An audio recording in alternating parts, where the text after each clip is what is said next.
Jalen, Sergeant Schulte with the police department. Sorry we got to meet like this, bud. This is 21-year-old Jalen Carter, just hours after celebrating one of the biggest moments of his life with his teammates, as his future in professional football officially begins. All right, so the next question I'm going to ask you, I need you to be honest with me, okay? Were you guys racing to Waffle House? But what no one at that celebration realized yet is that later that night, those same friends were involved in a high-speed crash that would leave multiple bodies at the scene. All right, how many people were in the car with y'all? 4 people. 1 male and 2 other females. You play for the university? Yes, sir. As police begin working the aftermath, what initially appears to be a tragic accident quickly becomes something much darker, as the truth behind the brutal 109 miles per hour crash came into focus. Investigators realized this would become one of the most devastating crashes ever connected to the University of Georgia. Okay, please, if you can hear me, please say something. We got 1 patient in the car, unresponsive, 1 on the ground. No, me promise. I was not right. It's probably going to be a bad day out here. No pause. January 15th, 2023, in Athens, Georgia, police were dispatched to a horrific crash. Just minutes after the University of Georgia's national championship celebrations had ended.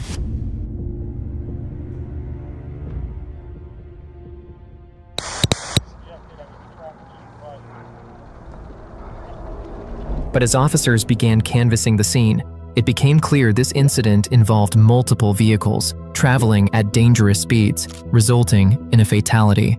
And what the officers were about to witness would shock even the most experienced officers. All right, here. Okay, please, if you can hear me, please say something. Do not move, do not move. Do not. I need you to stay where you're at, sweetie, okay? Hey, Oh, yeah. Yep.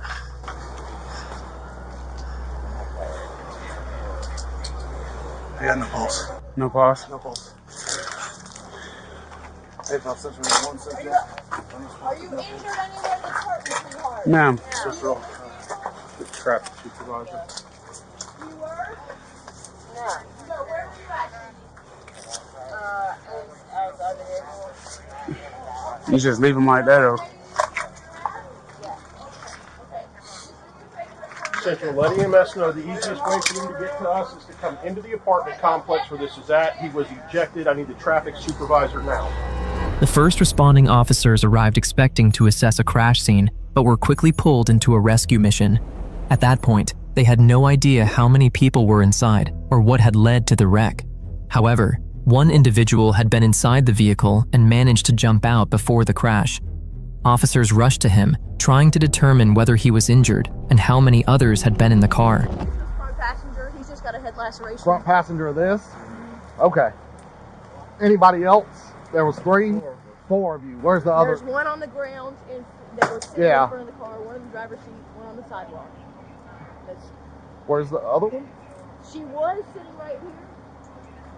I did not see where she went. That was when Okay. Sarge already came down there, but she was sitting right here where that... White female? White female? Yeah. White female? Yeah, white female. Not the one that was in the driver's seat. Okay. She had on a hoodie and jeans. None of them over there? Who was driving, bud? The female. The young lady that's in the driver's seat currently? All right, so we have a female outstanding. What was she wearing, do you know? She was wearing a hoodie and jeans, it looks like, but she was crouched down. What? Yeah, no, it's a white female that we're looking for. You got a hoodie? Yeah, I've got 2 white females. Okay, we're good. Oh, okay. 4 individuals had been inside the vehicle: 2 men, Devin Willock and Warren McClendon Jr., and 2 women, Chandler LaCroix and Victoria Bowles. Of the 4, Warren McClendon Jr. was the only one able to stand on his own. With that information given by Warren McClendon Jr., officers and firefighters at the scene shifted their focus to a single priority: getting the remaining occupants out of the vehicle before time ran out. I got no pulse. No pulse. No pulse. Hey, 5 Central, we got 1 subject, unresponsive, no pulse. So let EMS know the easiest way for him to get to us is to come into the apartment complex where this is at. He was ejected. I need the traffic supervisor now. I'm getting nothing. God damn it.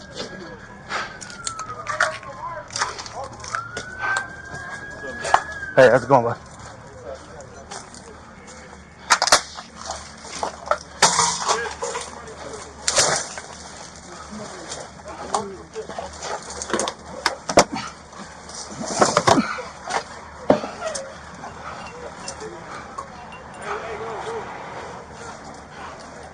God damn.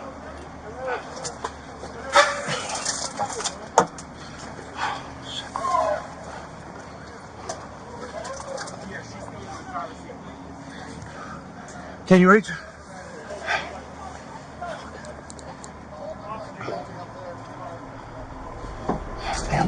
Unfortunately, one thing was already clear.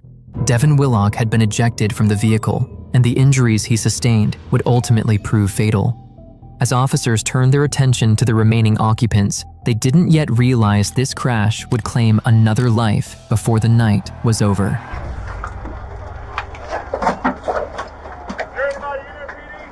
Yeah, we got one patient in the car, unresponsive, one on the ground.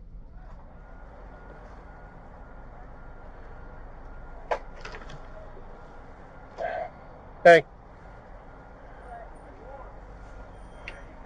Central advised EMS, 2 patients, female in the driver's seat, unresponsive, no pulse, and 1 ejection. I got 1 more up here in the cab. She was over here. Don't know where. I can't. I'm not sure. I got this. Need anything inside? Try to peel this damn door over this. All right, good right there. Hold. No.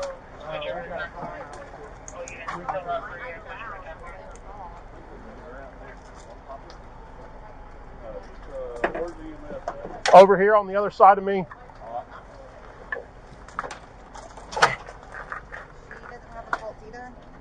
Not that I felt. Okay, will you check her pulse? I think her back's broke the way she slumped down like that, or her neck. We're gonna have 2 sitting with 7s. While one team worked to remove the driver, Chandler LaCroix, the other focused on Victoria Bowles on the rear passenger side. But as rescue efforts continued, the situation began to deteriorate rapidly. Victoria Bowles appeared to be suffering from severe trauma, disoriented, and unable to recall that she had even been involved in a crash. You're going this side or that side? I'm gonna go where she's standing. Okay. Tori, T-O-R-I, when's your birthday? Do you have an ID on her? Have we got that far? Huh? Have we identified her yet? What's your last name? She's got it. No. What is it? Bowles, B-O-L-E-S. Don't move your neck. 302-301. Huh? We ain't gonna do all that. When We do you need pull to do into this, the baby. complex, Why? Because you're in a continue wreck. around to the left, and we're No, gonna I go on the wasn't other right, I side. promise. I think I promise I was on the right. I'm sorry. I want you to stay still. I was not on the right. Stay still. Wait, no, I wasn't on the right. Where were you? It's here the whole time. I think you promised I was on the right. Wait, that makes me sad. Someone else was in need to you. No. No, I think you promised. Someone else needs y'all. Stop moving. No, I think you promised. I was not on the Stop right. moving, love. Stop moving. Is Chandler Leaf right on now? Chandler! Chandler! What? This is the driver. That's the driver. Like me? He had Gonna try to pulse on her. put it on backboard now. Captain's got pull in, so we'll get him. Yeah. We're gonna go up or we're gonna roll her. All right, ready? 1, 2, 3. Wait. Said you did get a pulse on her. Like you said, he felt. I'm serious. Why am I really putting all this? because they run a wreck. No, I think you promised like I wasn't on the wreck. Wait. I was not in the wreck. Okay. No, I swear to God. Wait, I know you wouldn't. Wait, well then why am I being strapped up? Because you were in a wreck. No, You got a head trauma. You can't remember what happened. You're going to ask this question a bunch of times. Once medics shifted their focus to Victoria Bowles, all attention turned to the driver, Chandler LaCroix. Officers were able to get her out of the vehicle, but her condition quickly worsened. Her pulse faded, then returned, only to fade again, leaving responders fighting to stabilize someone who was barely clinging to life. CPR. Okay. Well, we're working it. We'll get that one down here. I found some glass in my leg. Oh, that's fun. We had laceration sitting on the curb. I got you. You're good. I ain't worried about that one. Sorry. We only I'm had not worried about the head laceration. I agree. So, let's go ahead and start carrying her. Here, I got your right. I got your left side if you need it. Okay, on the third right now. I gotcha. How's this work? I don't know. You gotta. What's it say? Doesn't? They make it look so easy. How do you get that out? Here, I got it. I'll get it. You guys are good now. Oh, you just push it in. It's that simple, yeah. No worries. Hey, guys. All right. Laura, they said they found a pulse on her, so. Okay. You're good. Go. Guys, just slide her on. This isn't going anywhere. All right. Let's get her strapped in. Hold on. The strap is still on. I got this. Sorry. 60 if you need me to. You gotta grab that. Continue CPR compressions, please. We got one more. Here we go. Just make sure it's in. All right. Take your jacket off if you need to. Can somebody jump over here? Yeah, he's coming up here. Jump over here and take over the ground. No, please do that. I just I'm gonna hop in. You guys got it. Yep. With everyone involved in the crash either receiving treatment or on the way to the hospital, officers on scene began questioning potential witnesses. One individual stood out, Warren McClendon Jr., the only person to escape without major injuries. As a result, attention quickly turned to him. One officer approached McClendon Jr. to gather more information, while another canvassed the surrounding area, checking with nearby residents to see if anyone had seen or heard anything before the crash. Hey, boss. Where were y'all coming from? Downtown, going to Waffle House. Going to the Waffle House down there? Okay. What happened? To be honest, I don't know. We just came around the corner, and next thing you know, I was looking down at my phone. Was she moving? Was she flying? I'm assuming there's a white female driving. Oh. How fast do you think y'all were going? I couldn't tell you, sir. I'm sorry. Okay. Do you know the names of the people that were in the car with you? Devin, Tori, and Chandler. Devin, Tori, and Chandler? Okay. How do you know them? Through football. You play for the university? Yes, sir. Does Devin, who's the other player? Devin plays. I think the white male that's on the ground. The white male or black male? Black man. Black man. All right. Do me a favor. Sit down. Besides bleeding a little bit anywhere, you hurt anywhere else? No, sir. Did you get ejected out of the car or did you walk out? I had my seatbelt on. I climbed out the window. Which seat were you in? The front passenger. You were the front passenger. This one I'm going to go down, all right? Okay. What's the young lady's name that was driving? Chandler. That's all I know. I don't know. You don't know her last name, buddy? Okay. Whose SUV was that? I have no clue.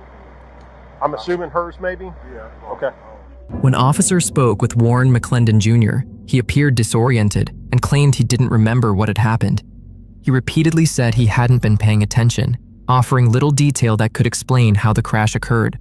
With no clear answers coming from him, another officer expanded the investigation, going to the only family that was present at the time to see if any neighbors had witnessed or heard something that could help reconstruct exactly what happened that night. That one I think was following them. Right, but That vehicle? Yeah, I think that they watched were him following. park and then run that way. That's all. Yeah, because it was just this vehicle that was involved. So it's going to be a big mess, probably. 4. And they, 4 in the one car, and they are UGA football players, so it's probably going to be a bad day out here. They're all UGA? No. I believe they were all students. 2 of them are players. And I don't want to tell you guys too much, I apologize, but No. the one that's over here was a football player, so. that's why it's going to take a while to probably get the scene all figured out. So we got the team coming out here. It's just going to be a lot happening for a while. I'm sorry about that, but... Unsurprisingly, the neighbors offered little help. Instead, many of them were asking officers the same question: what had happened? The investigation appeared to be stalling. But just as it seemed there was nothing left to go on, a teammate from the football team arrived at the scene, trying to piece together what had happened. What officers didn't yet realize was that this individual would soon prove to be far more involved than anyone expected. Jalen, Sergeant Schulte with the police department. Sorry we got to meet like this, bud. All right, so the 2 players that drive that thing were telling me they got a phone call from you telling them the wreck happened. How did you know about the wreck? I heard it. I came down. Heard it from where, bud? Where were you at? I was close to where them players was. Down at Icon? Okay. You heard this wreck from that far down the road? Yeah, I was coming. I was actually behind them. Cause how far behind them were you? I was like, I don't know feet or inches. Rough guess. Put it in yards for me. Could you see the taillights on their car? Okay. So you are, I'm guessing, following them to Waffle House. So they're ahead of you. Okay. Rough guess. How far ahead do you think? 100 yards, 200 yards, 50 yards? All right, let's try this. See the patrol car with just the parking lamps on and the little blue lights that are staying still? Were you that far behind them or farther than that? You don't. Got dark and then this started flashing. Oh yeah. Okay. So you're close enough to them to at least see the tail lights of the car. Okay. How fast were y'all going? I wasn't going fast. What were you driving? What kind of car is it, buddy? Jeep. Okay. Oh, cool. You're not too far behind them. So you see them go through this pops, you go underneath it before this falls down, and you come to a stop on the other side of it. Yeah, that's when I called them. Did you call 911 after you called your teammates? All right, so the next question I'm going to ask you, I need you to be honest with me, okay? Were you guys racing to Waffle House? I wasn't. Because I can tell you right now from looking at the damage to that car, they were moving. Yeah, they was drawn. Okay. That's what makes you say that? Because I seen them downtown, but I wouldn't say like I was with them. I was just walking. They was like laughing, you know. Yes, sir. That's it. You know who was driving that one? I think it was one of the girls. Okay, how do you know the girls? What do they do? They part of football. Everybody part of football. Okay, what do they do for the team? I don't know what they do for the team. Oh, okay. I just figured you knew, right? Okay. The teammate was identified as Jalen Carter, someone who claimed to have witnessed the crash unfold. But when officers questioned him, Carter offered very little detail about what had happened. By that point, suspicion had already begun to form. What Jalen didn't know was that officers were already familiar with his driving history. There had been multiple prior traffic stops for speeding, incidents that immediately shaped how his statements were interpreted. All right. Man, I've stopped a bunch of y'all's football players. I already stopped Darnell Washington, and I just stopped Dylan Fairchild. I just stopped Washington. I stopped yesterday. Fairchild just stopped like a minute ago. He's going 70 right here. I don't need to slow down, dude. That's why officers asked him directly whether he had been speeding that night. And while his answer offered little clarity, what he did give was a better idea on how the crash played out. He told investigators they had been driving behind the vehicle and noticed it speeding while the occupants appeared intoxicated. As the car approached a curve, it lost control, struck overhead power lines, and was launched across a wooded field before coming to rest just outside a nearby neighborhood parking lot. Meanwhile, medics rushed Chandler LaCroix toward the hospital, fighting to keep her alive as the ambulance sped through the night. Along the way, there were brief signs of progress. For a moment, it appeared she might survive, but that hope wouldn't last. Because while responders were focused on saving her life, the damage caused by the crash was far more severe than anyone realized. Gonna try to avoid your hands. You good? I'll just get up a little bit. Yeah.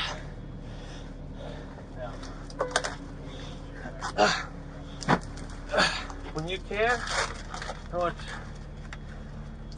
we're gonna cut that too. Excuse me, when we cut. 1, 2, 3. Go ahead. Go ahead and shut that door.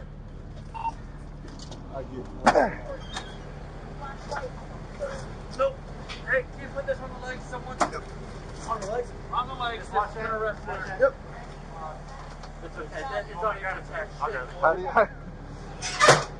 Push in. Remember, push in. Is it up or in? Push, like straight in. Ready? Yeah. Got it? Yep. Alright.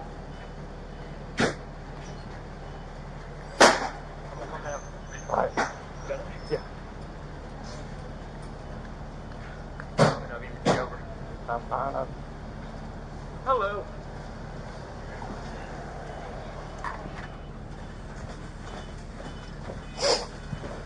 Hello.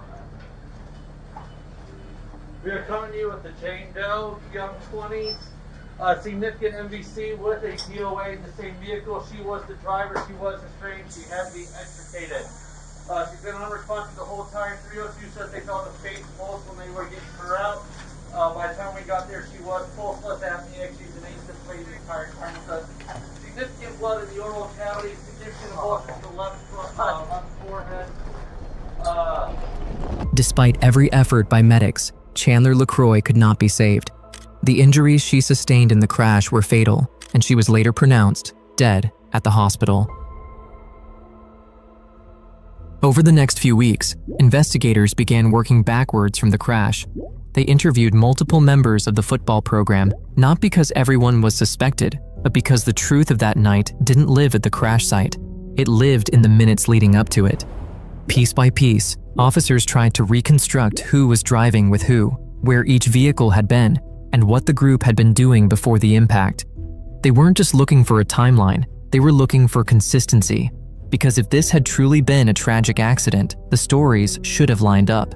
But if the accounts didn't match, if key details were missing, then it meant the crash might not have been the full story. And as investigators closed in on those unanswered minutes, one question began to matter more than any other. Was this simply a fatal accident, or had something far more reckless led to it?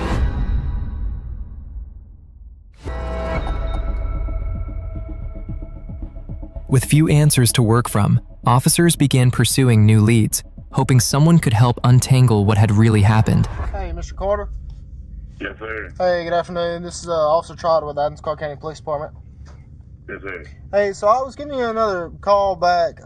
We spoke the first time during our interview, and you said that you might be able to get the name of the female that you were with that night.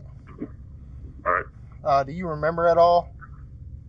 No, I still don't have the name, but I have her number if you want it back. Okay. What's her telephone number? Do you remember like a first name at all, or what you called her at the time, or? No, sir. Okay. All right. All right. Well, I'll give her a phone call. I appreciate it. Yes, sir. All right, sir.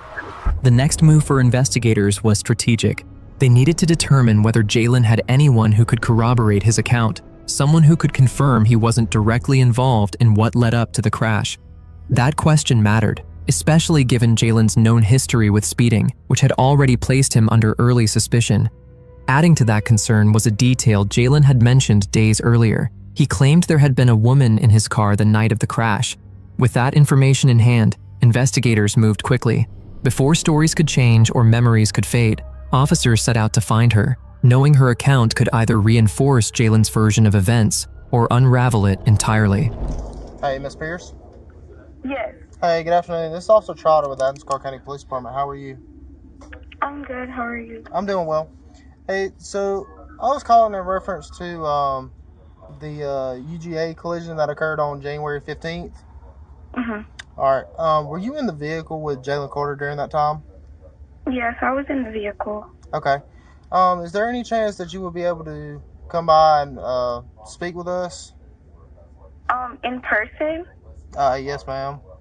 Okay. The only thing is, I am having car troubles right now, so I don't have a car right now. Where are you at, My My car's in the shop. I got you. Where are you at currently? I live at the retreat. Well, I go to UGA, but I live at the retreat. Okay. In Athens. Yeah. Are you at the retreat currently? Okay. If I come out there, will you have a conversation? You okay with that? I mean, yeah, that's fine. Okay. All right. How long are you gonna be there? Are you planning on staying there all evening? I actually have to go to work today at 5. Okay. If I make it out there in the next 20 minutes, would that be sufficient for you? Yeah, that's fine. Okay. Thank you, ma'am. See you shortly. Okay. Once investigators arranged a time to meet, they wasted no time. An officer headed straight to her apartment complex, knowing her account could change the course of the investigation. Hey, good afternoon. Do you want to step inside and give you some... my roommates are here, so I don't know if I should. Okay. It just depends on you whether you wanted the privacy or not. I'm fine with standing outside if you are. Yeah. Okay. All right.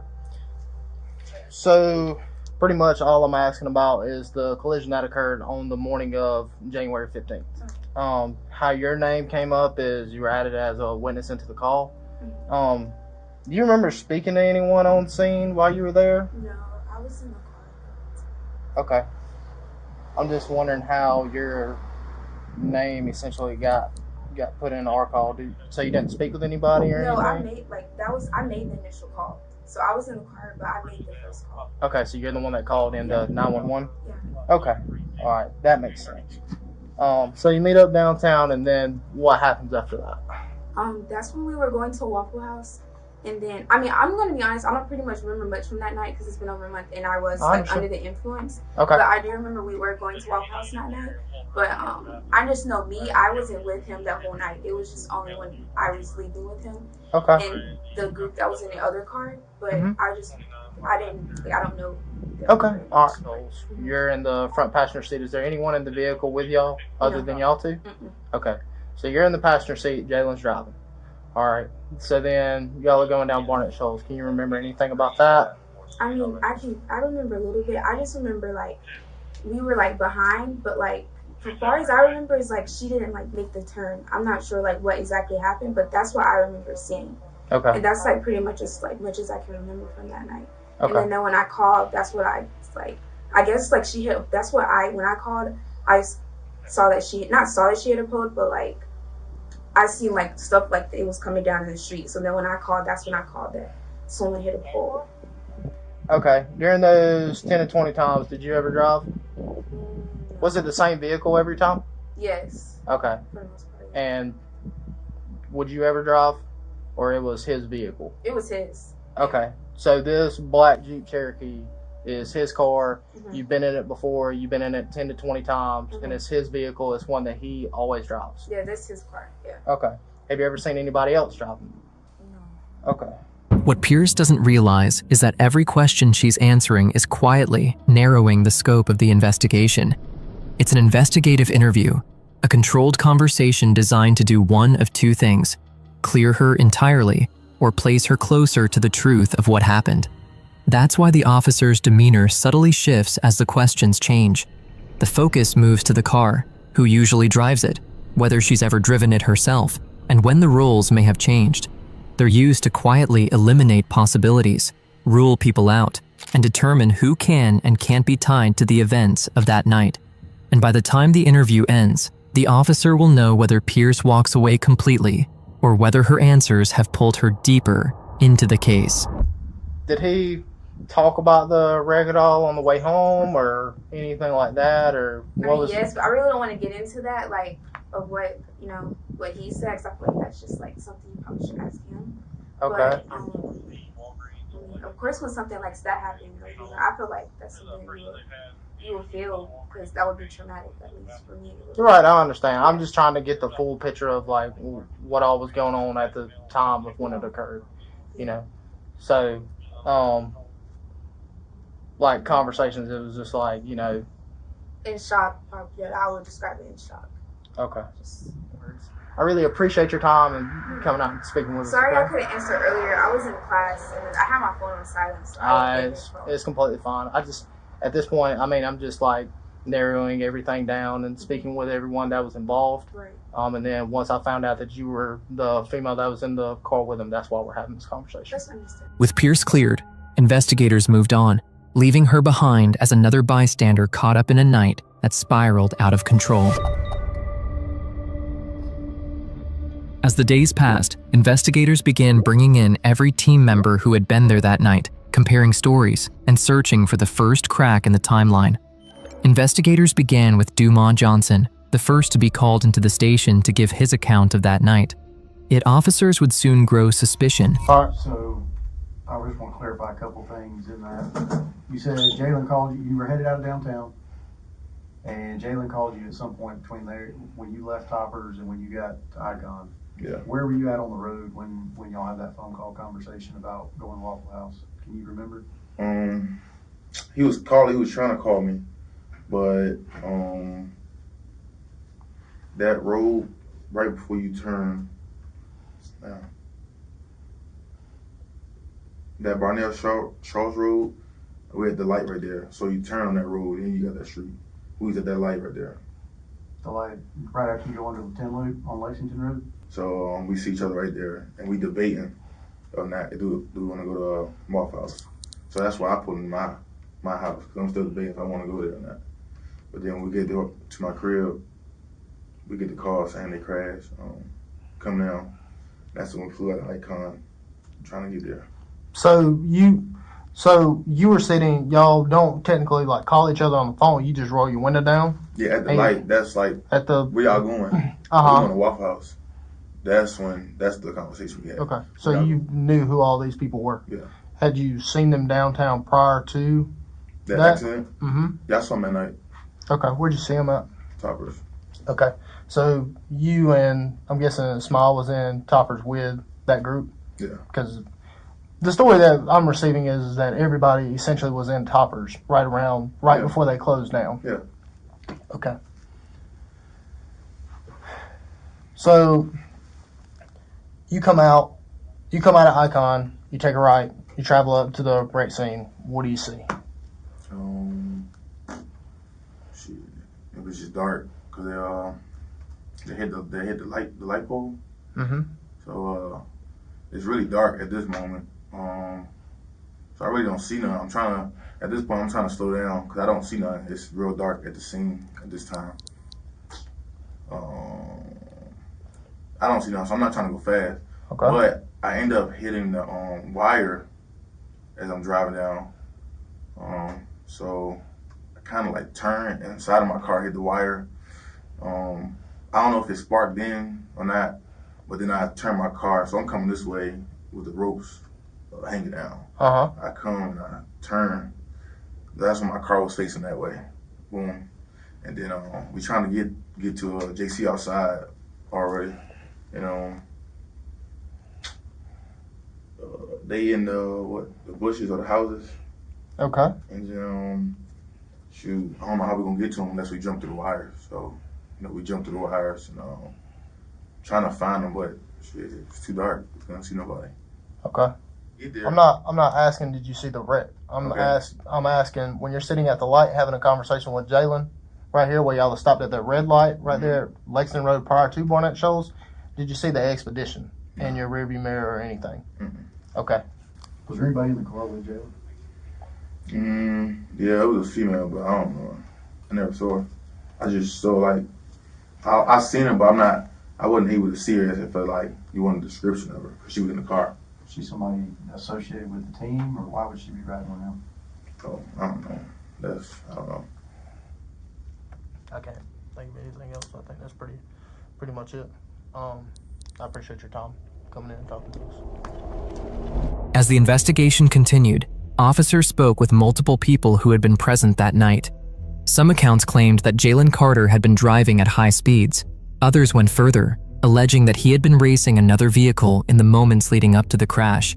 Notably, those claims did not come from his teammates, none of whom reported witnessing Carter racing that night. Instead, the allegations came from other individuals who were nearby, including people who said they had seen Carter's vehicle speeding through the area earlier that evening. By that point, investigators weren't focused on a single statement. They were comparing who said what, when, and from where, trying to determine which accounts aligned with the physical evidence and which didn't. Eventually, investigators reached a conclusion based on witness statements, crash reconstruction, and vehicle data. Police determined that Jalen Carter had been driving in a manner consistent with racing the vehicle that ultimately crashed. Investigators' estimated speeds reached up to 109 miles per hour on a road with a posted speed limit of 45. That race ended in tragedy, claiming the lives of Chandler LaCroix and Devin Willick. Jalen Carter maintained that he wasn't racing and wasn't speeding, but investigators weren't weighing explanations, they were weighing evidence. On March 1st, 2023, arrest warrants were issued, and Carter turned himself in later that same day. He was charged with misdemeanor reckless driving and misdemeanor racing. Jalen Carter later pleaded no contest to both charges. He was sentenced to 12 months of probation, ordered to pay a $1,000 fine, complete community service, and attend a defensive driving course.